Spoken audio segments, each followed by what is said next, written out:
Hello hello hello hello hello hello hello students. कैसे हैं आप? आई होप आप सभी अच्छे होंगे। मैं आपका अपना विशाल ठाकुर आप सभी का स्वागत करता हूं India's one of the best learning platform V Schoolers Academy पे। और आज हम डिस्कस करने वाले हैं जेई मेन का पेपर। जेई मेन का डिस्कशन हम आज करेंगे और ये हम करेंगे जनवरी 23 का। और हम मॉर्निंग सेशन की आज बात करेंगे। आई होप आप सभी को क्लियर होगा। तो बढ़ जाते हैं आगे। तो सबसे पहला क्वेश्चन हम डिस्कस कर लेते हैं। क्या कह रहा है पहला सवाल आपका? ये कह रहा है जी, x gram of pure Cl2 is reacted with BaOH2 to form BaClO3 2. BaOH2 concentration is 1 molar and volume is 25 ml. Find x. x value निकालनी है आपको, मास बताना है Cl2 का। तो अगर मैं Cl2 को रिएक्ट कराऊं किसके साथ? BaOH ट्वाइस के साथ। ठीक है, तो ये क्या बनाता है? BaClO3 का ट्वाइस प्लस BaCl2 प्लस क्या देगा मेरे को? ये वाटर देगा। आई होप आप सभी को यहाँ तक चीज़ें क्लियर होंगी। ये बैलेंस हो गई। सॉरी, इसको बैलेंस कर लेते हैं। बैलेंस करेंगे तो यहाँ 6, यहाँ 6, यहाँ 5 और यहाँ पे 6, ऐसा कुछ आएगा। राइट। तो आप देखेंगे 1 मोल Cl2 6 मोल BaOH2 के साथ रिएक्ट करते हैं। सिंपल सी बात ये है। तो BaOH2 क्या दिया है? BaOH2 की कंसंट्रेशन आपको दे रखी है विच इज 1 मोलर। और इसकी वॉल्यूम दे रखी है कितनी? 25 ml। ठीक, तो आप यहां से क्या निकाल सकते हैं? मिलीमोल। तो ये 25 मिलीमोल आ जाएंगे इसके। तो अगर 6 मोल Cl2 6 मोल BH2 से रिएक्ट करते हैं तो Cl2 के मिलीमोल कितने हो जाएंगे? ये भी 25 हो जाएंगे, 25 मिलीमोल। और आपको Cl2 का मास बताना है। राइट।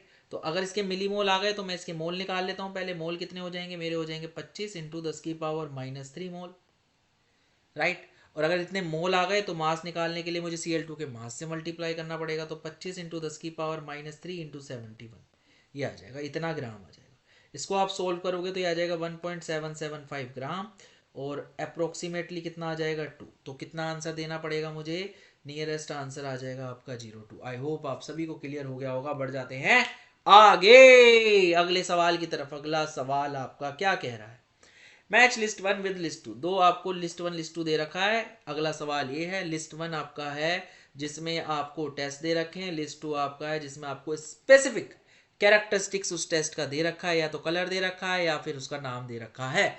तो आपको मैच कराना है। तो सबसे पहले आप देखोगे टोलेंस टेस्ट बार बार रिपीट हो रहा है। FeCl3 पहली बार रिपीट हुआ है, CaN पहली बार रिपीट हुआ है, बेयर्स रिएजेंट भी पहली बार रिपीट हुआ है। बहुत बढ़िया। तो हम सबसे पहले बात करते हैं किसकी? बेयर्स रिएजेंट की। बेयर्स रिएजेंट क्या करता है? अल्कीन पे रिएक्ट करता है और जो बेयर्स का कलर होता है उसको क्या कर देता है? डिस्चार्ज कर देता है। तो क्या हो जाएगा? ए का आ जाएगा 4। यानी बेयर्स अनसैचुरेशन टेस्ट क्या करेगा? पिंक कलर को डिस्चार्ज कर देगा। बहुत बढ़िया भैया। अगला देखते हैं टोलेंस रिएजेंट। देख लेते हैं Tollens reagent silver mirror test देता है। सिंपल सी बात है। तो सी का क्या आ गया आपका? 3 आ गया। अगला देखते हैं FeCl3 test. FeCl3 test phenol के साथ रिएक्ट करके वायलेट या पर्पल कलर देता है और फिनोल को डिस्टिंग्विश करता है। तो डी का क्या आ गया? डी का 1 आ गया। तो बचा कुचा क्या? बी का क्या आ जाएगा? बी का 2 आ जाएगा। बी क्या देगा? सीरिक अमोनियम टेस्ट अल्कोहल के साथ रेड कलर देता है। राइट। सो ये आ गए करेक्ट कॉम्बिनेशन। 4 ऑप्शन दिए थे आपको, उसमें से एक चुनना था। आई होप आप सभी को क्लियर हो गया होगा। बढ़ जाते हैं आगे। मैं बार बार बोल रहा हूं, टेस्ट को रिवाइज करके जाएं, हर पेपर में पूछ रहा है, बैलेंस करने के लिए रखेगा ही रखेगा। देखिए, और मोल जो पिछला सवाल किया हमने मोल कॉन्सेप्ट, उसमें भी रिएक्शन दे दी उसने इनऑर्गेनिक की। तो वो ओवरलैप करके पूछ रहा है मोल को। अब धीरे धीरे हो सकता है कि ऑर्गेनिक की रिएक्शन भी डाले, इनऑर्गेनिक की तो डाल ही रहा है, और थोड़ा और टफ क्वेश्चन और टफ रिएक्शन डाल सकता है। तो आप रिएक्शन को रिवाइज करके जाएं। आई होप आप सभी को क्लियर हो गया होगा। बढ़ जाते हैं आगे। अगला सवाल देख लेते हैं भाई। अगला सवाल आपका क्या कह रहा है? अगला सवाल ये वाला। Consider the two complex. आपको दो कॉम्प्लेक्स दिए गए हैं, ये वाले पहला और दूसरा। ठीक है जी। Find the ratio of CFSC of 1 to 2। यानी कि 1 वाले को 2 से डिवाइड करवा देना। Neglect pairing energy and consider delta nought for both complex to be x। ठीक है जी, बहुत बढ़िया। तो आप देख लेते हैं, दोनों की CFSE निकाल लेता हूँ। तो पहले की CFSE निकालूंगा तो क्या आ जाएगा, पेयरिंग एनर्जी को नेग्लेक्ट करके रखना है। ऑक्सीलेट जो है Cr के साथ, Cr की कॉन्फ़िगरेशन देख लो भाई, पहले Cr3 पॉजिटिव है, तो क्या आ जाएगा 1 2 3 1 2 3। ठीक है, D3 में कोई भी पेयरिंग, वैसे भी कोई पेयरिंग वेरिंग का कोई इशू नहीं होता, सॉरी लो स्पिन और हाई स्पिन का कोई भी इशू नहीं होता। अगर मैं इसकी निकालूंगा तो ये आ जाएगी -0.4 डेल्टा नॉट, ठीक, इनटू में कितना 3, और डेल्टा नोट मैंने कितना माना है x। ठीक है, ये तो आ गया पहले वाले का CFSE। अच्छा, दूसरे वाले का देख लो भाई, दूसरे वाले का COX3 है, तो इसका क्या आ जाएगा, CO क्या है +3 है, ऑक्सलेट है ना इसके साथ। ठीक है जी, ऑक्सलेट जो है CO के साथ कैसा करेगा, लो क्या बोलते हैं, लो स्पिन कॉम्प्लेक्स बनाया, क्योंकि ऑक्सलेट कैसा है, स्ट्रॉन्ग लिगेंड है। स्ट्रॉन्ग लिगेंड किसके साथ, CO+3 के साथ। CO के साथ सभी लिगेंड स्ट्रॉन्ग होते हैं एक्सेप्ट हैलाइड्स, तो आपको ध्यान रखना पड़ेगा। ये D6 होता है भाई, D6 होगा तो क्या हो जाएगा 1 2 3 1 2 1 2 1 2, ऐसा कुछ आ जाएगा। बहुत बढ़िया जी। अब क्या है जी, ये -0.4 डेल्टा नोट इंटू कितना आ जाएगा 6, ये आ जाएगी CFSE अगले कॉम्प्लेक्स की। बहुत बढ़िया जी। अब दोनों को क्या कर दे, डिवाइड कर देते हैं, ये दूसरे की है और ये क्या है, पहले की है।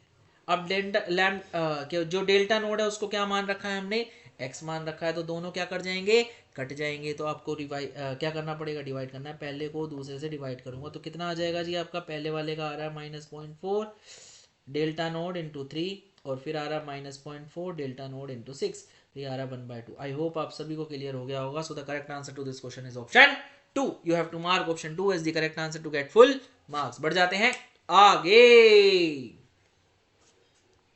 अगला सवाल देख लेते हैं भाई। अगला सवाल क्या कह रहा है, अगला सवाल दे रहा है P है, P से आप A बना रहे हो, A से आप ये बना रहे हो, द स्ट्रक्चर ऑफ P को बताना है P क्या होगा। ठीक है भैया, तो आप देखोगे ये वाली रिएक्शन आप पहचान सकते हो, बार बार पूछ रहा है, बार बार पूछ रहा है, बार बार पूछ रहा है। ये होफमैन ब्रोमाइड डिग्रेडेशन है। नीचे वाली मैंने बार बार बोली थी रिवाइज करके जाना, हिंसबर्ग टेस्ट रिवाइज करके जाना, अमीन की रिएक्शन रिवाइज करके जाना, और कार्बाइलामाइन रिएक्शन को रिवाइज करके जाना, गैब्रियल थैलामाइड रिएक्शन को रिवाइज करके जाना। तो ये कार्बाइलामाइन आ गई भैया, तो ये आपको ध्यान रखनी है। अगर आपने पिछले एनालिसिस देखे होंगे, पिछले डिस्कशन देखे होंगे, तो आपको पता चला होगा। बहुत बढ़िया जी। अब क्या करना है भाई, तो आपको P दे रखा है, P बताना है। तो PNH3 के साथ रिएक्ट करके ऐसा कौन सा है जो एसिड बेस रिएक्शन देगा, ये नहीं देगा, ये नहीं देगा, ये नहीं देगा, तो बचा गया चौथा आ गया। अच्छा, करके देख लेते हैं भाई, आ रहा है नहीं आ रहा। तो अगर आप कार्बोक्सिलिक एसिड को NH3 के साथ ट्रीट कराओगे, हीट दोगे, तो आपको अमाइड मिलेगा। ठीक है, आगे इसकी रिएक्शन Br2KOH से कराओगे तो आपको अमीन मिलेगा, और इसकी रिएक्शन आप CHCl3 और क्या है KOH से कराओगे तो ये आपको NC देगा, इसकी फॉल स्मेल देगा। तो ये आ गया कार्बाइलामाइन टेस्ट। आई होप आप सभी को क्लियर हो गया होगा। सो ए क्या है, सॉरी P क्या है आपका, ये P है। So the correct answer to this question is option 4. You have to mark option 4 as the correct answer to get full marks. अब आप क्या करने जा रहे हैं, अब आपको क्या करना है, आप कार्बोक्सिलिक, अमीन बहुत पूछ चुका है भाई, बहुत पूछ चुका है, कार्बोक्सिलिक एसिड की रिएक्शन आप रिवाइज करके जाना। कार्बोक्सिलिक एसिड की क्यों क्यों क्यों, अमीन की रिएक्शन अब तक रिवाइज हो चुकी होगी। आपने अगर 4 पेपर देख लिए हैं तो आपकी अमीन की रिएक्शन रिवाइज हो चुकी होगी। अब आप कार्बोक्सिलिक एसिड की रिएक्शंस को रिवाइज करके जाएं, आपको फायदा होगा। ठीक है जी, बढ़ जाते हैं आगे। अगला क्वेश्चन देख लेते हैं भाई। अगला क्वेश्चन आपका क्या कह रहा है, अगला क्वेश्चन कह रहा है consider the following graph, concentration versus time आपको दे रखा है, कंसंट्रेशन वर्सेस टाइम। अगर आप देखोगे स्लोप से तो ये जीरो ऑर्डर है ना, जीरो ऑर्डर है। कंसंट्रेशन वर्सेस टाइम ग्राफ अगर स्ट्रेट लाइन आ रही है और नेगेटिव स्लोप के साथ आ रही है तो जीरो ऑर्डर है। सिंपल सी बात है, पॉजिटिव होती तो भी जीरो ऑर्डर होता, बस वो प्रोडक्ट का होता ग्राफ, ये रिएक्टेंट का ग्राफ है। सिंपल सी बात है। ठीक है जी, बहुत बढ़िया। इनिशियल कंसंट्रेशन कितनी थी आपकी, इनिशियल कंसंट्रेशन कितनी थी आपकी, इनिशियल कंसंट्रेशन दे रखी है आपको 0.6।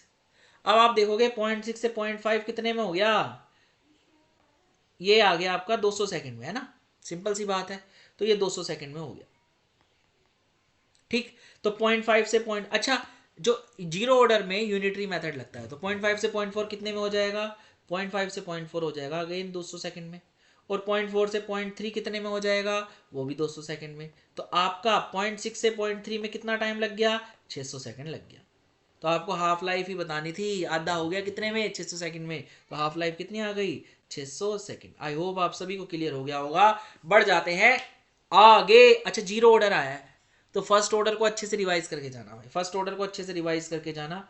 First order is very very very very important. First order revise करके जाना, आर्हेनियस इक्वेशन रिवाइज करके जाना। ये बहुत बार पूछ चुका है, अभी तक भी पूछ चुका है, आगे भी पूछ सकता है। फर्स्ट ऑर्डर इतना बड़ा है भैया, आगे भी पूछ सकता है।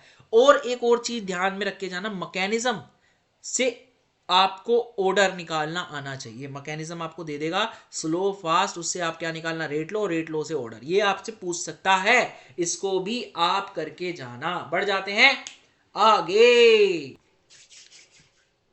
अगला सवाल देख लेते हैं भाई। अगला सवाल आपका क्या कह रहा है, कंसीडर द फॉलोइंग रिएक्शन।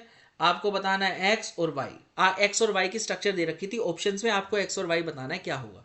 तो आप देखोगे H2PDC सिन एडिशन है, ये सिन एडिशन है, सिन एडिशन है। और NaNH3 ये कैसा है भैया, ट्रांस एडिशन है। H2 ही ऐड होगा पर ट्रांस होगा, इलेक्ट्रॉन इस तरीके से जाएंगे कि ये ट्रांस आएगा। बहुत बढ़िया जी, सिन है ये, एंटी लिख देता हूँ, anti addition, anti addition of H2, anti addition of H2। तो पहला सिन एडिशन होगा तो क्या बनाएगा, C double bond C CH3, ये H इधर, ये H इधर, ये सिन ऐड हो गया, ये क्या बन गया आपका सिस। ठीक है भाई, बहुत बढ़िया। और अगले वाले में क्या होगा, ट्रांस ऐड होगा H2, तो ये CH3 और ये CH3, ये आप गया क्या आ गया, ये ट्रांस आ गया। आई होप आप सभी को क्लियर हो गया होगा। तो क्या आ रहा है भाई, आ रहा है क्या, एक्स और वाई क्या आ रहा है, ये एक्स है आपका और ये वाई है आपका। आई होप आप सभी को क्लियर हो गया होगा। बढ़ जाते हैं आगे। अगला सवाल आपका क्या कह रहा है, अगला सवाल आपका कह रहा है, given below are two statement, this absorb lower lesser energy then this has higher CFSE then this. बहुत बढ़िया जी, मैंने आपको बोला भी था कि CFT से सवाल आने वाले हैं, BBT से बहुत सवाल पूछ रहा है, पैराड आया बहुत बार पूछ लिया, तो CFT से अब सवाल पूछने वाला है। और CFT से भी अगर पूछ लिया है तो अब MOT से आने वाला है सवाल। तो ध्यान रखना भाई, MOT को आप रिवाइज करके जाना, MOT और वर्नर थ्योरी को। बार बार बोल रहा हूं, लगातार बोल रहा हूं, हर बार बोल रहा हूं, याद कर लेना, पढ़ के जाना, आएगा। ठीक है जी, तो देख लेते हैं भाई, देख लेते हैं। स्टेटमेंट 1 बोला COBr4 2 negative absorb lesser energy then Cl। अगर आप देखोगे कौन सी स्पेक्ट्रोकेमिकल सीरीज देखोगे तो उसमें आप देखोगे कि Cl नेगेटिव स्ट्रॉन्ग लिगेंड है कंपेयर टू Br नेगेटिव। तो Cl वाला ज्यादा एनर्जी को एब्जॉर्ब करेगा, क्योंकि उसकी जो CFSE होगी, जो उसका गैप होगा, एनर्जी गैप होगा T2G सॉरी जो दोनों ऊपर और नीचे वाले में T2 और E वाले में जो गैप होगा वो क्या होगा, ज्यादा होगा, और Br में कम होगा। तो जो Cl वाला है वो ज्यादा एनर्जी एब्जॉर्ब करेगा कंपेयर टू Br वाला। तो एब्जॉर्ब लेसर बोला है, तो स्टेटमेंट 1 कैसी है, करेक्ट है, बहुत बढ़िया। अच्छा, स्टेटमेंट 2 बोल रहा है this has COCl4 2 negative has higher CFSE then COBr4 2 negative. ये बात बिल्कुल सही है। जो गैप है दोनों एनर्जी में, एनर्जी लेवल में, वो क्या है, ज्यादा है Cl वाले केस में। तो ये वाली भी स्टेटमेंट क्या है, सही है। So both are correct, right. तो मैं अगेन बोल रहा हूं, आपको क्या क्या रिवाइज करके जाना है, आपको रिवाइज करके जाना है बर्नर थ्योरी, आपको रिवाइज करने जाना है CFT, आपको रिवाइज करके जाना है MOT। यहां से सवाल आएगा। ठीक है जी, अगला सवाल देख लेते हैं। अगला सवाल आपका क्या कह रहा है जी, correct rate of ESR for nitration. Nitration के लिए आपको बताना है, इलेक्ट्रोफिलिक सब्स्टिट्यूशन रिएक्शन में आप इन सभी कंपाउंड में नाइट्रेशन करा रहे हो तो क्या रेट रहेगा। तो आप देखोगे जो आपका NO2 है वो कैसा है, इलेक्ट्रॉन विड्रॉइंग ग्रुप, तो ये कैसा है, डीएक्टिवेटिंग ग्रुप। ठीक, Cl कैसा है, कैमिलियन टाइप ग्रुप। अरे ये तो रंग बदलता है, ये क्या करता है, रेजोनेंस से तो इलेक्ट्रॉन देता है, ठीक है जी, और आपका -I से खींचता है, पर उतना ज्यादा डीएक्टिवेटिंग नहीं है जितना NO2 है, उतना ज्यादा डीएक्टिवेटिंग नहीं है जितना NO2 है। आई होप आप सभी को क्लियर हो गया होगा। और OCH3 कैसा है, इलेक्ट्रॉन डोनेटिंग ग्रुप। ये कैसा है, इलेक्ट्रॉन डोनेटिंग ग्रुप। ये कैसा है आपका एक्टिवेटिंग ग्रुप, यानी कि ये फॉलो करेगा, ये फेवर करेगा इलेक्ट्रोफिलिक सब्स्टिट्यूशन रिएक्शन को। आई होप आप सभी को क्लियर हो गया होगा। तो अगर मैं देखूं तो सबसे ज्यादा किस में होगा, 1 में, फिर किस में होगा, 2 में, फिर किस में होगा आपका 3 में। This is your correct order. I hope आप सभी को क्लियर हो गया होगा। तो इलेक्ट्रोफिलिक सब्स्टिट्यूशन रिएक्शन पूछ रहा है भाई, तो आप फिडलक्राफ्ट, अल्काइलेशन, असाइलेशन बहुत अच्छे से करके जाएं, हर किसी केस में करके जाएं। किस में करके जाएं? अराइल हलाइड में करके जाएं, अल्कोहल फिनोल इथर अल्कोहल में करके जाएं, ठीक है, फिनोल में करके जाएं। और आप किस में करके जाएं? जब इंजन पे OR लगाओ उसमें करके जाएं, आप एनिलीन में करके जाएं, आप नाइट्रोबेंजीन में करके जाएं। ये सभी का आप याद करके जाएं किस में क्या होता है, तो वहां से सवाल आपका आ रहा है। हो सकता है ये भी पूछ ले किस में होता है किस में नहीं होता। चलिए अगले सवाल की तरफ बढ़ जाते हैं। मैंने इस सवाल के बारे में भी पहले ही प्रिडिक्ट किया था, मैंने बताया था बार बार कि भैया कोलिगेटिव प्रॉपर्टी आ रही है, तो दूसरा जो इंपॉर्टेंट टॉपिक है वो रोल्स लॉ है, रोल्स लॉ है, रोल्स लॉ है। तो रोल्स लॉ में जो पॉजिटिव और नेगेटिव डेविएशन है उससे सवाल आ गया है, आप देख सकते हैं, राइट। तो आपको क्या कह रहा है? Identify the correct graph for CS2 and acetone. CS2 और एसीटोन का सही ग्राफ को आप क्या करें? आइडेंटिफाई करें। कौन सा ग्राफ पूछा था? Vapour pressure versus mole fraction. 4 option दिए थे, तो 4 ऑप्शन आपके नहीं बने हैं यहाँ पे, बट मैं बना देता हूँ कि बनेगा क्या। सबसे पहले इंपॉर्टेंट चीज आप देखिए, एक CS2 है और एक क्या है? एसीटोन, ठीक है। CS2 कैसा है आपका? Non polar. कैसे नॉन पोलर है? ये हो गया ऐसा स्ट्रक्चर, लीनियर स्ट्रक्चर है, दोनों साइड का डाइपोल मोमेंट कट जाएगा। एसीटोन कैसा है आपका? एसीटोन कैसा है? पोलर। क्लियर बात? तो अगर मैं बात करूं नॉन पोलर और पोलर, किसका वेपर प्रेशर ज्यादा होगा? तो आपका CS2 का वेपर प्रेशर ज्यादा होगा, तो P नॉट ऑफ CS2 आपका ज्यादा होगा किससे? P नॉट ऑफ एसीटोन से। यहां से तो ये क्लियर आ गई बात, ठीक। दूसरी चीज आपको क्या करनी है? आपको ये देखना है, जब मैं नॉन पोलर, पोलर के अंदर क्या होता है कि आपकी इंटरेक्शन होती है नेगेटिव पॉजिटिव, नेगेटिव पॉजिटिव। यहाँ पे एक इंटरेक्शन होगी, ये पोलर में है ना, जिसमें डाइपोल डाइपोल होता है। जब मैं इसमें नॉन पोलर जैसी चीज डालूंगा तो ये इंटरेक्शन को क्या करेगा? ब्रेक करेगा, कम करेगा।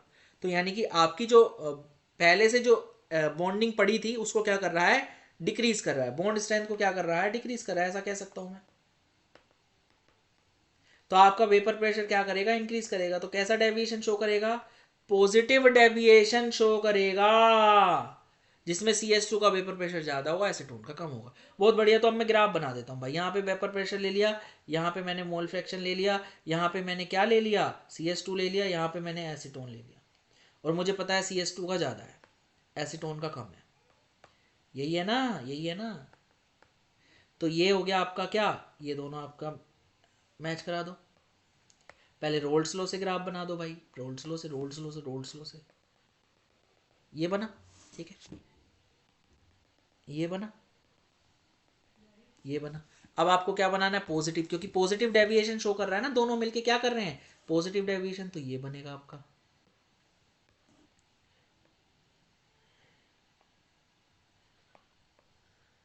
ये वाला ग्राफ आपका आंसर आएगा, ये वाला ग्राफ आपका आंसर आएगा। आई होप आप सभी को क्लियर हो गया होगा,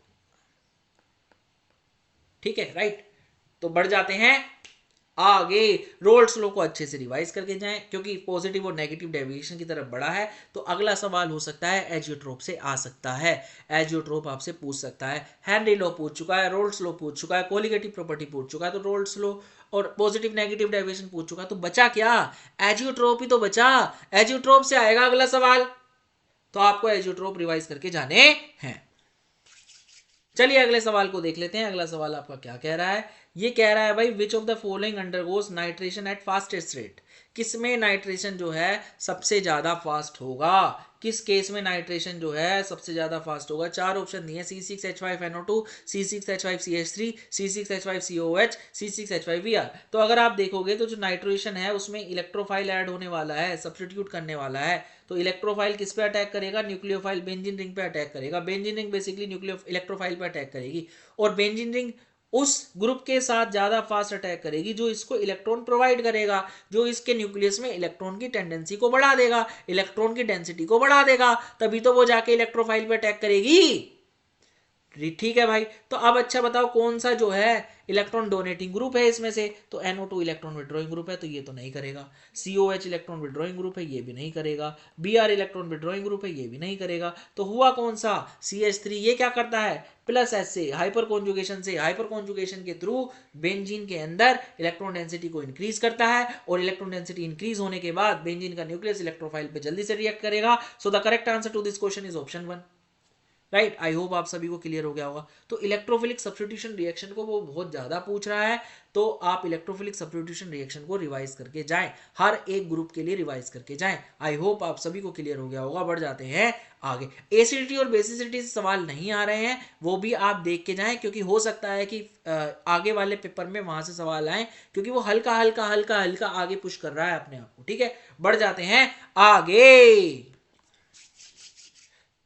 हेलो, चलिए अगला सवाल देख लेते हैं। अगला सवाल आपका क्या कह रहा है, in the reaction sequence what is the mass in gram of product C formed.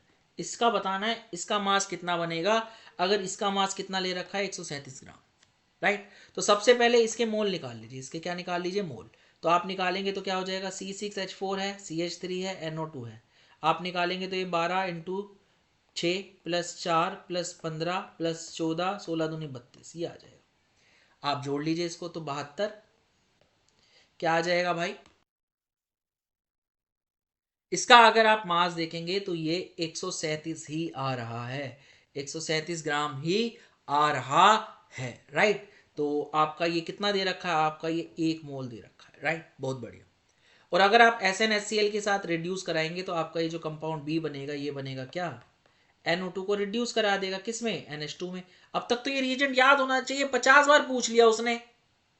Right, अगर नहीं आ रहा है किसी को तो अगले में, पहले में क्या करा है, AC2O से रिएक्शन कराइए, तो ये क्या देगा, पहले आपको देगा ये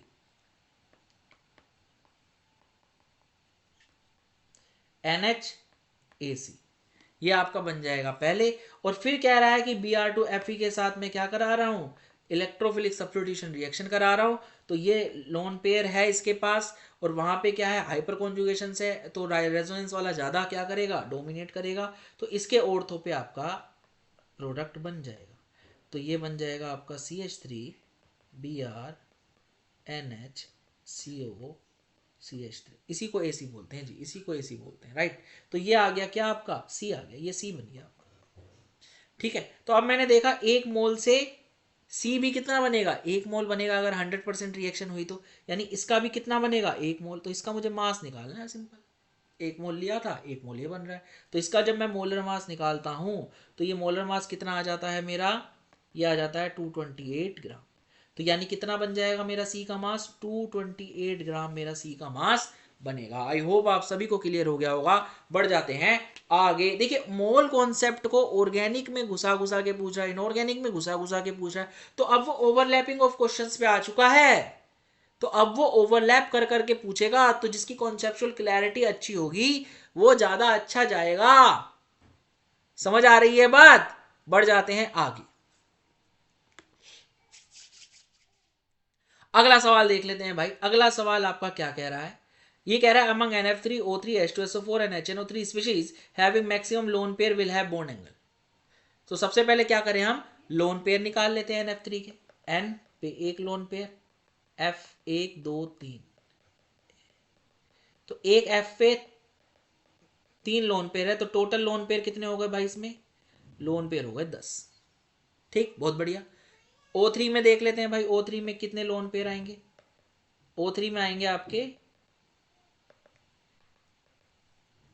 3 इस पे, 1 इस पे, 2 इस पे, तो 3 1 4 और 2 6, टोटल लोन पेयर कितने हो जाएंगे हमारे, 6 हो जाएंगे। नेक्स्ट इज H2SO4,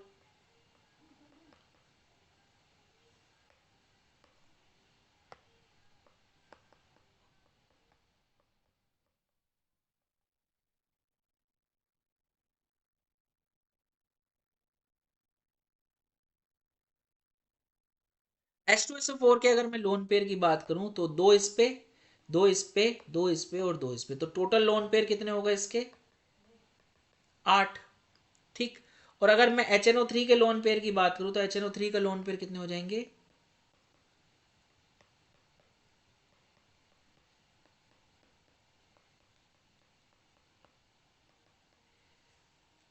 तो ये हो जाएंगे आपके 3, 2 5 और 2 7, तो लोन पेयर कितने हो गए इसके 7। राइट, आई होप आप सभी को क्लियर हो गया होगा।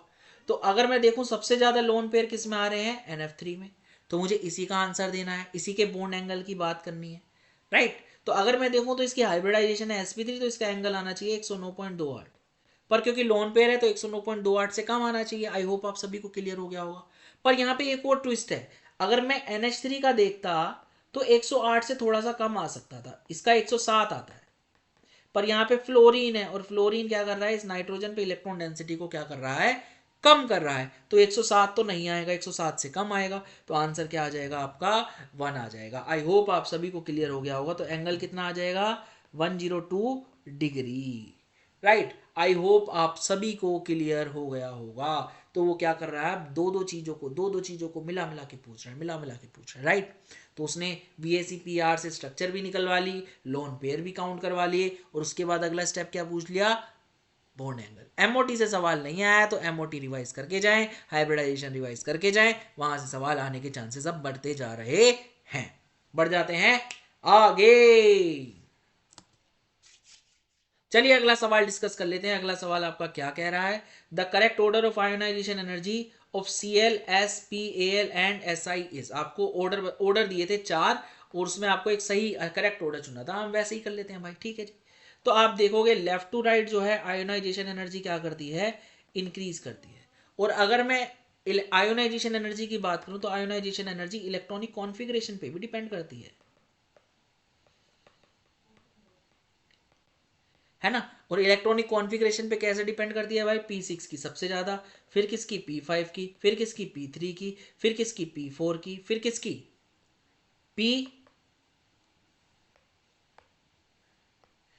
P2 की, फिर किसकी भाई S2 की, फिर किसकी भाई P1 की। ये आपको ऑर्डर दिखेगा। राइट, मोटा मोटा ऐसा ऑर्डर आपको दिखेगा। तो अगर मैं देखूं आयोनाइजेशन एनर्जी Cl की बात करूं तो ये क्या है आपका P5 है, सल्फर क्या है P4 है ना, फोस्फोरस क्या है P3 है, एल्यूमिनियम क्या है S2P1 है, सिंपल सी बात है, तो P1 बोल दूंगा इसको मैं।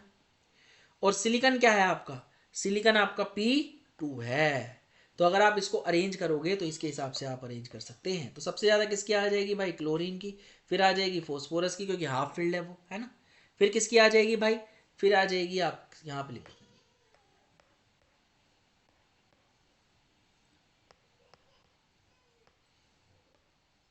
तो सबसे ज्यादा किसकी आ जाएगी भाई, आपकी सबसे ज्यादा आ जाएगी क्लोरीन की, फिर किसकी आ जाएगी भाई आपकी फोस्फोरस की, फिर किसकी आ जाएगी भाई आपकी सल्फर की, फिर किसकी आ जाएगी भाई आपकी सिलिकॉन की, फिर किसकी आ जाएगी भाई आपकी एल्यूमिनियम की। So this is your correct order. I hope आप सभी को क्लियर हो गया होगा। पी की ज्यादा क्यों है, पी जो है वो हाफ फील्ड, पी जो है वो हाफ फील्ड, पी जो है वो हाफ फील्ड। राइट, तो चलिए बढ़ जाते हैं आगे। क्या कह रहा है भाई आपका बंदा,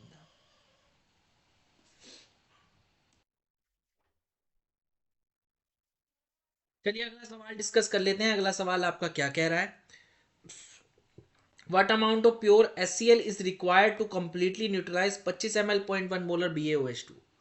बहुत बढ़िया जी, आपको दिया है HCl रिएक्ट कर रहा है किससे, BaOH2 से। ये कितना दिया है 25 ml और 0.1 मोलर दिया है, ठीक है, और ये प्योर दिया। तो आप इसको डायरेक्ट N1M1V1 से कर सकते हैं, N1M1V1 N2M2V2। अच्छा, BaOH2 का एन फैक्टर 2 है, ये 25 ml है और ये 0.1 है। राइट, और इसके HCl से देखेंगे तो ये कितना हो जाएगा, इसका एन फैक्टर 1 है और M1V1, तो ये मिलीमोल आ गए सीधा सीधा। कितने हो जाएंगे ये हो जाएंगे आपके 5 मिलीमोल। तो आपको मिल गया 5 मिलीमोल HCl, आपका आंसर आ गया है। आपको निकालना है अमाउंट, अगर अमाउंट ग्राम में पूछा गया होगा तो कितना आ जाएगा, 5 × 10⁻³ इंटू HCl का मास हो जाएगा 36.5, तो ये आपका ग्राम में आ जाएगा। इसको आप मल्टीप्लाई कर लेना, तो ये आंसर कुछ आ जाएगा आपका 0.1825 ग्राम। राइट, आई होप आप सभी को क्लियर हुआ होगा। बढ़ जाते हैं आगे, अगला सवाल देख लेते हैं भाई। अगला सवाल आपका क्या कह रहा है, ये इलेक्ट्रोकेमिस्ट्री से, इलेक्ट्रोकेमिस्ट्री में नर्स्ट इक्वेशन से सवाल आया है। इन अ गैल्वेनिक सेल, ये एक सेल दे रखा है, चूज द करेक्ट स्टेटमेंट, और आपको ये बताया है कि कौन सा, sorry, which increases your E cell. तो आप सिंपल पहले नर्स्ट इक्वेशन निकाल लीजिए और फिर आपका काम हो जाएगा। तो आपको ये दे रखा है, एक हाफ सेल ये दे रखा है और एक हाफ सेल ये दे रखा है, राइट। आपका यहाँ पे क्या हो रहा है, रिडक्शन, और यहाँ पे क्या हो रहा है, आपका ऑक्सीडेशन हो रहा है। सिंपल सी बात ये है। तो Fe क्या हो रहा होगा, Fe3 पॉजिटिव से क्या बन रहा होगा, Fe2 पॉजिटिव, रिडक्शन हो रहा है। ठीक है, दूसरी साइड AgCl दे रखा है, उसका क्या हो रहा है, ऑक्सीडेशन। तो आपको क्या करना है भैया, AgCl बनाना होगा, AgCl Cl नेगेटिव, ठीक है। तो ये हो जाएगा, अगर इसको AgCl plus electron giving Ag plus Cl negative, तो इसको उल्टा लिख लेता हूँ। तो Cl negative plus Ag giving AgCl plus electron, ये वाली रिएक्शन आपकी इस साइड हो जाएगी, राइट। अब इन दोनों को आप ऐड करोगे,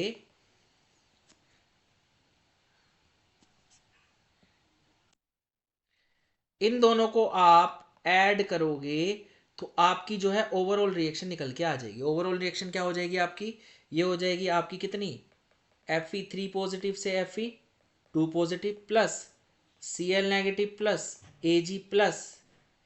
AgCl, ये आपकी आ जाएगी ओवरऑल रिएक्शन निकल के। अच्छा, इससे नर्स्ट इक्वेशन कैसे निकलेगी, ये निकलेगी आपकी E cell equal to E not cell minus RT/NF Q हो जाएगा। तो अगर आपका क्यू इंक्रीज करेगा तो ई सेल डिक्रीज करेगा, राइट, बहुत बढ़िया। और अगर आपका क्यू डिक्रीज करेगा तो ई सेल इंक्रीज करेगा, ऐसा कह सकता हूं क्या मैं। अगर एल क्यू आपका इंक्रीज करेगा तो ई सेल डिक्रीज करेगा, ऐसा कह सकता हूं क्या मैं। और माइनस LN/Q आपका इंक्रीज करेगा तो ई सेल क्या करेगा, आपका इंक्रीज करेगा। ये आ जाएगा आपका कुछ मोटा मोटा, राइट, सिंपल। और Q क्या हो जाएगा, Q अगर मैं यहाँ पे रखूंगा तो ये हो जाएगा E not cell minus 0.059 by number of electron lose और गेन एक ही था, लोग, इसको मैं मिटो देता हूं भाई। ये आ जाएगा आपका क्या, Fe2 positive by Fe3 positive और Cl नेगेटिव, ऐसे आ जाएगा। बस आपको पहचानना है किससे बढ़ेगा किससे घटेगा क्यू। अगर क्यू बढ़ाना है तो Fe2 पॉजिटिव बढ़ेगा और ई सेल क्या कर जाएगा, कम हो जाएगा। तो यहां से देख के पता चल रहा है कि Fe2 पॉजिटिव अगर बढ़ेगा तो ई सेल कम हो जाएगा, सिंपल है ना। और Fe3 पॉजिटिव अगर बढ़ेगा तो ई सेल क्या हो जाएगा, बढ़ जाएगा। Cl नेगेटिव बढ़ेगा तो ई सेल क्या हो जाएगा, आपका बढ़ जाएगा। तो अगर आप यहाँ पे देखेंगे तो Fe3 पॉजिटिव और ई, यही दोनों हैं जो आपके क्या कर रहे हैं, ई सेल को बढ़ा रहे हैं। कौन कौन, Fe3 पॉजिटिव और Cl नेगेटिव। तो क्या आ जाएगा आपका करेक्ट आंसर, करेक्ट आंसर आ जाएगा आपका ऑप्शन 3, राइट। आई होप आप सभी को क्लियर हो गया होगा।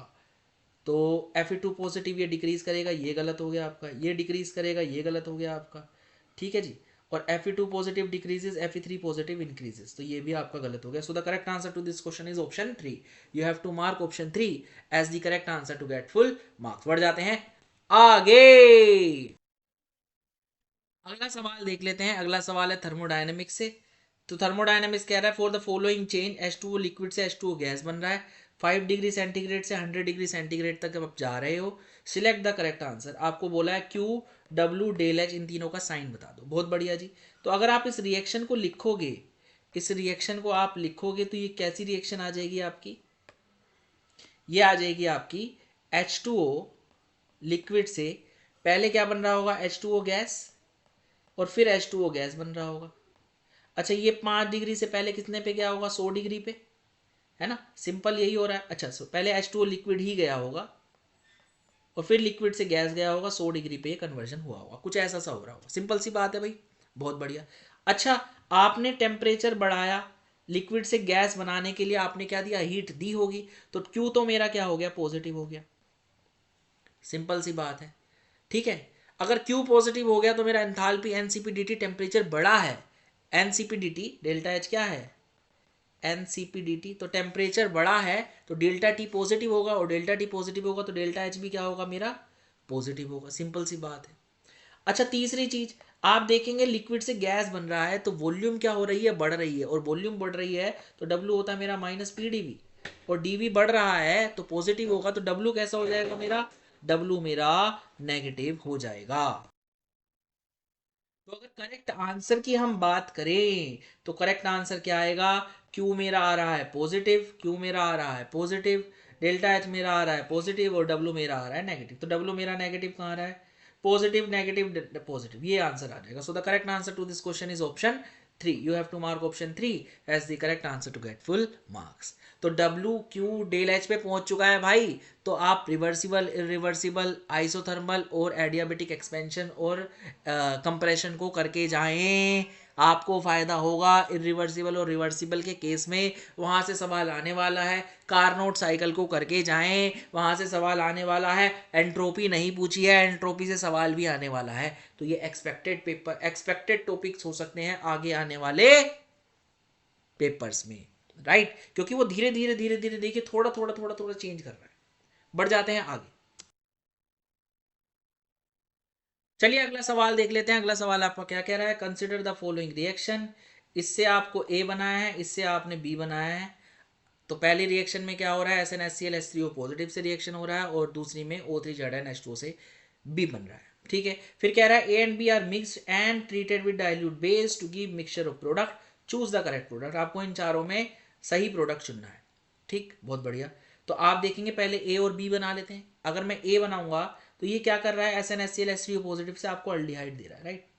एनसीईआरटी की रिएक्शन है, आप जाके अमीन में देख सकते हैं। ठीक, अब आप बी बनाइए। बी में क्या हो रहा है, ओजोनोलिसिस। तो ओजोनोलिसिस कौन सा हो रहा है, रिडक्टिव ओजोनोलिसिस। तो ये क्या करेगा, डबल बॉन्ड को तोड़ेगा, ओ लगा देगा। तो आपको इसमें क्या मिलेगा, इसमें मिलेगा आपको CH3CHO। दोनों पे ही अल्फा हाइड्रोजन है, ये ध्यान रखना है। अच्छा, आगे क्या हो रहा है, A and B are mixed when treated with dilute base to give mixture of product. ठीक है जी, बहुत बढ़िया। तो आपको चारों प्रोडक्ट बनाने पड़ेंगे, क्योंकि क्या है, मिक्स्ड अल्डोल हो रही है। तो यहाँ पे देखेंगे आप क्या कर रहे हैं, आप ये बन रहा है, ये प्लस ये, ऐसा कुछ दिया है ना, और गिव मिक्सचर ऑफ प्रोडक्ट। अच्छा, सब में देखिए अल्कीन बना रखा है, तो आपको क्या करना है, ऐसा मान के चलना है कि हीट गिवन है। ठीक है भाई, सिंपल सी बात है। तो पहले क्या कर रहा हूं, इसको आप इसका इनोलेट बना रहा हूं और इससे रिएक्शन करा रहा हूं इस पे, किस पे, इस वाले पे। ठीक है भाई, बहुत बढ़िया। फिर से बता देता हूं, इसका इनोलेट बना रहा हूं, इस पे रिएक्ट करा रहा हूं। सिंपल तरीके से बताऊंगा कैसे बनेगा भाई। अगर मैं इस पे बनाऊंगा तो क्या बन जाएगा, ये बन जाएगा आपका,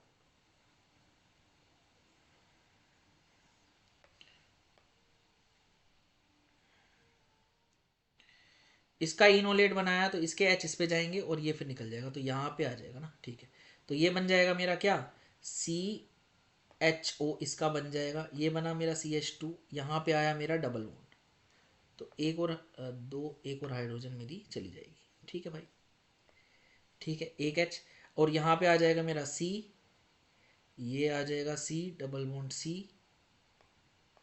CH2, ये H भी आएगा इसके साथ, और CH3। तो पहला केस बनेगा मेरा ये, जब मैंने इसका इनोलेट बनाया। ठीक है भाई, बहुत बढ़िया। अच्छा, अब मैं क्या कर रहा हूं भाई, इसी का इसी के साथ करवा रहा हूं।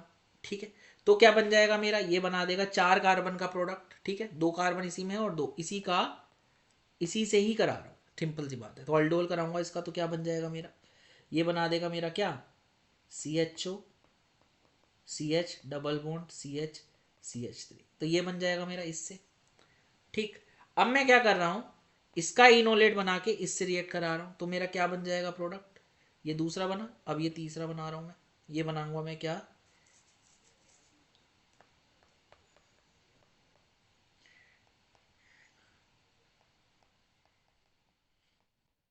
ये बन जाएगा इसका प्रोडक्ट, ये मैंने बना दिया यहाँ पे। ठीक है, ये तीसरा बन गया आपका।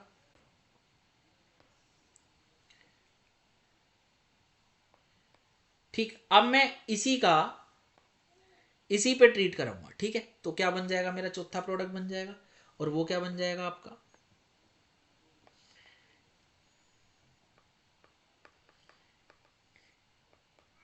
ये बना। ठीक, अच्छा यहाँ दिखा देता हूं मैं, ये बना। ठीक, और ये C, ये ऐसे, ऐसा कुछ। आई होप आप सभी को क्लियर हो गया होगा 4 प्रोडक्ट कौन कौन से बने। अब आपको सिर्फ मैच कराने, तो 5 कार्बन का कोई भी सीधा प्रोडक्ट नहीं दे रखा है, इस तरीके से, तो यानी कि ये वाला तो नहीं बन रहा, ये वाला इन्होंने नहीं दिया है ना, ये वाला नहीं दिया, ये वाला नहीं दिया, ठीक। अच्छा अगला क्या दिया है, 4 कार्बन का कोई प्रोडक्ट दिया है क्या, 1 2 3 4 1 2 3 4 1 2 3 4, 4 वाला दिया है जी, 4 वाला दिया है, तो ये आपका बन रहा है, देखिए, है ना, ये वाला आपका बन रहा है। बट इन्होंने बोला है दोनों के बीच में, दोनों के बीच में देना है, तो ये भी आपकी पॉसिबिलिटी है, इस पर भी क्वेश्चन मार्क डाल देते हैं।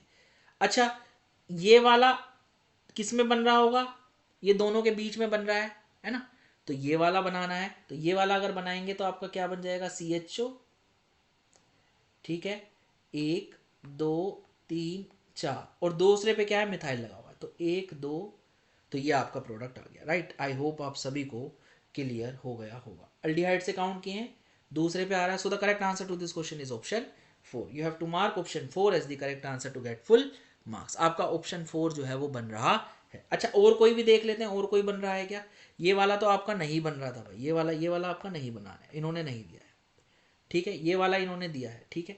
अच्छा ये वाला दिया है कि, ये देख लेते हैं, तो इसमें कितना काउंटिंग है, 1 2 3 4 5, तो 1 2 3 4, 1 2 3 4 5, तो ये भी आपका दे रखा है, 2 पे मिथाइल है, नहीं नहीं 1 2 3 4 5, ठीक है, 2 पे ही मिथाइल है, 2 पे मिथाइल इन्होंने दिया है क्या, 1 2 3 4 5, तो ये भी बन रहा है आपका, ये भी बन रहा है आपका, ये भी बन रहा है, तो आई गेस इन्होंने इनकरेक्ट प्रोडक्ट पूछा होगा। So the correct answer to this question is option 3। You have to mark option 3। Incorrect पूछा है जी इन्होंने, इनकरेक्ट पूछा है, इनकरेक्ट पूछा है, ठीक है जी, बहुत बढ़िया। ये मेमोरी बेस्ड है, तो बच्चों ने जो हमें बताया हमने उस हिसाब से लिख लिया, तो ये इनकरेक्ट पूछा होगा इन्होंने, इनकरेक्ट इनकरेक्ट, तो इनकरेक्ट कौन सा आ रहा है इनका, तीसरा ऑप्शन जो है वो इनकरेक्ट आ रहा है। आई होप आप सभी को क्लियर हो गया होगा। बढ़ जाते हैं आगे, तीसरा नहीं बनेगा जी, तीसरा इनका नहीं बनेगा। तो इन्होंने अल्डोल पूछ ली जी, अल्डोल पूछ ली, तो आप कैनिजारो रिवाइज करके जाए, कैनिजारो रिवाइज करके जाए। दूसरा दूसरा आप क्या रिवाइज करके जाए इसमें, हेलोफॉर्म, हेलोफॉर्म, हेलोफॉर्म वैसे ऑल्दो बहुत बार पूछ चुका है, बहुत बार पूछ चुका है, तो आप टेस्ट टेस्ट टेस्ट जो है वो आप करके जाएं, टेस्ट को जो है वो अच्छे से रिवाइज करके जाएं। चलिए अगला सवाल डिस्कस कर लेते हैं। अगला सवाल आपका क्या कह रहा है, C5H11Br reacts with aqueous KOH without rearrangement, how many optically active compounds are formed, आपको ये बताना है। तो C5H11Br के आप पहले सारे आइसोमर बना लीजिए, तो क्या बन जाएंगे आपके, एक में तो ये बनेगा, यानी जब चैन होगी तो आपका Br यहाँ हो सकता है, Br यहाँ हो सकता है, Br यहाँ हो सकता है, 3 पॉसिबिलिटी इसकी बन जाएंगी, ठीक है जी। इसको थोड़ा सा मैं 4 चेन का बना लेता हूँ। अब Br यहाँ हो सकता है, Br यहाँ हो सकता है, Br यहाँ हो सकता है, Br यहाँ हो सकता है, बहुत बढ़िया। और एक पॉसिबिलिटी आपकी ये हो जाएगी, आपका Br इसमें चारों पोजीशन सेम है तो यहाँ हो सकता है, सिंपल सी बात ये है। अच्छा ये बोल रहा है हाउ मेनी ऑप्टिकली एक्टिव, इस पर ध्यान देना, how many optically active compounds are form, ठीक है जी। तो अगर मैं Br को यहाँ लगाता हूँ तो कोई भी ऑप्टिकली एक्टिव कंपाउंड नहीं बनेगा, अगर मैं Br को यहाँ भी लगाता हूँ तो भी कोई भी ऑप्टिकली एक्टिव कंपाउंड नहीं बनेगा। तो कहाँ बनेगा, सिर्फ और सिर्फ इस पोजीशन पे। अच्छा कैसे बनेगा भाई, मैंने Br को यहाँ लगाया, एक्वस KOH डाला, तो क्या बना, ये बना, ये ऑप्टिकली एक्टिव है तो इसके कितने बन जाएंगे आपके, 2 बन जाएंगे, राइट। आई होप आप सभी को D और L दोनों बन जाएंगे। अगला वाला देखते हैं भाई इस वाले में। अच्छा इसमें देख लेते हैं पहले, इसमें जब मैं Br लगाता हूं और एक्वस KOH से रिएक्शन कराता हूं तो विदाउट रीअरेंजमेंट बोल रहा है, तो ये आपका ये देगा, ये ऑप्टिकली एक्टिव आपका नहीं है, तो ये भी आपका कंपाउंड आपको नहीं देगा, तो ये भी नहीं दे रहा भाई। अब इसमें आ जाते हैं, इसमें इस वाले में थोड़ा सा सोच के करना पड़ेगा आपको। तो आप देखोगे जब आप यहां पे लगाते हो Br, एक बार यहां लगा दो आप, है ना, एक बार Br कहाँ लगा दो आप, Br यहाँ लगा दो आप, राइट, बहुत बढ़िया। अच्छा Br जब आप यहाँ लगाते हो और एक बार Br कहाँ लगाओगे आप, Br यहाँ लगा दो आप, ठीक है, और एक बार Br कहाँ लगा दो आप, Br आप लगा दो यहाँ, ये 4 हो गए आपके, है ना, अभी तक 2 बने हैं, ठीक। तो अगर आप एक्वस KOH से रिएक्शन कराओगे इसकी, तो आपका प्रोडक्ट बनेगा ये, और ये ऑप्टिकली एक्टिव आपका दोनों ही नहीं है, तो ये वाला नहीं हो सकता आपका, सिंपल है। इस वाले में लगाओगे तो आपका OH इधर आएगा, ठीक है, और OH इधर आएगा तो आप देखोगे ये वाला ग्रुप और ये तीनों ग्रुप अलग हैं, तो ये आपका ऑप्टिकली एक्टिव है, ठीक, बहुत बढ़िया। अच्छा, इस कार्बन की बात करोगे तो इस पे ये दो ग्रुप क्या हैं, सेम लगे हुए हैं, तो ये वाला ऑप्टिकली एक्टिव नहीं है, तो इसके दो बन जाएंगे आपके, है ना, सिंपल सी बात है, इसके कितने बन जाएंगे आपके, दो बन जाएंगे। अच्छा, इस वाले में आप देखोगे तो ये वाला जो OH है ये तो बन जाएगा, पर ये वाला कार्बन जो है आपका ऑप्टिकली एक्टिव हो जाएगा, क्योंकि ये वाला और ये वाला ग्रुप और ये वाला ग्रुप तीनों ही अलग हो गए, तो इसके भी कितने बन जाएंगे आपके, दो बन जाएंगे, दो इसके बन जाएंगे, दो इसके बन जाएंगे, दो ऊपर वाले के बन जाएंगे और इसके नहीं बनेंगे, तो टोटल आपका आंसर कितना आ जाएगा, आपका आंसर आ जाएगा, इससे बन रहे हैं दो, इससे बन रहे हैं DOL दो, और इससे नहीं बन रहे हैं ना, इससे नहीं बना, इससे नहीं बना, तो आपके टोटल कितने बन गए, दो और दो, दो, छः, दो प्लस दो प्लस दो, दो प्लस दो प्लस दो, कितना आ गया आंसर आपका, छः। आई होप आप सभी को क्लियर हो गया होगा। बढ़ जाते हैं आगे। चलिए अगला सवाल देख लेते हैं, अगला सवाल आपका क्या कह रहा है, स्टेटमेंट वाइज सवाल है, स्टेटमेंट 1 और स्टेटमेंट 2 दो दे रखे हैं। Sublimation is a purification technique that is used to separate दो solid substance which changes from solid to vapour state without passing through liquid state. सही बात है भाई, सब्लिमेशन में क्या होता है, आयोडीन लेते हो, आयोडीन एक केस है, उसमें सॉलिड से डायरेक्ट किसमें जाता है, गैस में जाता है, वो गैस में जाता है, उसको दूसरी जगह इकट्ठा कर लेते हैं और उसके साथ कोई ऐसा बंदा लेते हैं जो वोलेटाइल ना हो या कम वोलेटाइल हो, और उसकी वजह से क्या होगा, दोनों क्या होंगे, अलग अलग टेम्परेचर पे क्या होंगे, वेपर बनाएंगे, तो आप सेपरेट कर सकते हो, तो बिल्कुल सही, ये एक प्योरिफिकेशन टेक्निक है, यूज टू सेपरेट दो solid substance which changes from solid to vapour state without passing through liquid state. ये बात बिल्कुल सही है, ये बात बिल्कुल सही है। अच्छा जी, बहुत बढ़िया। Second statement, if external atmospheric pressure is reduced then boiling point of the substance decreases. बिल्कुल सही बात है, आपका जो बॉइलिंग पॉइंट है वो एक ऐसा टेम्परेचर है जिस टेम्परेचर पे क्या होगा, आप अगर किसी एक लिक्विड को लेते हो और उसको नीचे हीट कराते हो, नीचे हीट कराते हो, भाई क्या होता है, ये ऊपर वेपर बनाने चालू कर देता है, और अगर मैं इसको क्लोज कंटेनर में लिखूं तो ये धीरे धीरे वेपर क्या करते रहेंगे, बढ़ते रहेंगे, और ये वेपर क्या करेंगे, ये वेपर क्या करेंगे, जब तक बाहर वाला जो बाहर एटमॉस्फेरिक है या बाहर जो प्रेशर है, बाहर जो प्रेशर है, बाहर जो एक्सटर्नल प्रेशर है, इनका वेपर प्रेशर जो है वो उस एक्सटर्नल प्रेशर के बराबर ना हो जाए, तब तक ये जो लिक्विड है ये आपका बॉईल नहीं करेगा। सिंपल सी बात है, ये तब बॉईल करेगा जब ये दोनों क्या हो जाएंगे, आपके बराबर हो जाएंगे। आई होप आप सभी को क्लियर हो गया होगा, तो अगर दोनों बराबर हैं तो ही बॉईल करेगा, बॉईल करेगा तो उस टेम्परेचर को ही मैं बॉइलिंग पॉइंट बोलूंगा। अगर ये प्रेशर बाहर वाला ज्यादा होगा तो मुझे ज्यादा टेम्परेचर देना पड़ेगा, अगर बाहर वाला एक्सटर्नल प्रेशर कम होगा तो मुझे कम टेम्परेचर देना पड़ेगा। आई होप आप सभी को क्लियर हो गया होगा। तो स्टेटमेंट 2 भी कैसी है, अगर ये कम होगा तो कम वेपर प्रेशर बनाना पड़ेगा, कम बॉइलिंग पॉइंट होगा, तो आपका स्टेटमेंट 2 भी क्या है, सही है। तो बहुत करेक्ट, बहुत करेक्ट, बहुत करेक्ट है जी, बहुत करेक्ट, बहुत करेक्ट। आई होप आप सभी को क्लियर हो गया होगा। तो स्टूडेंट आज के लिए इतना ही, thank you so much, sayonara. आप अगले पेपर में, ये जो पेपर की बात अगर मैं बात करूं तो ओवरऑल ये थोड़ा, केमिस्ट्री की बात करूं थोड़ा लेंदी था, काफ़ी क्वेश्चंस को ओवरलैप करके पूछा गया था, और बहुत सी चीज़ें जो हैं वो बहुत नई आई, और पीछे की चीज़ों को थोड़ा थोड़ा एक्स्ट्रा करके पूछा गया, तो ये लेंदी पेपर था। तो आपका ये थोड़ा मैं कहूँगा मॉडरेट टू टफ साइड था, अगर मैं एक्चुअल एनालिसिस बताऊँ तो बच्चों के हिसाब से मॉडरेट टू टफ साइड था, अगर आप कर पा रहे हैं तो बहुत अच्छी बात है, ठीक।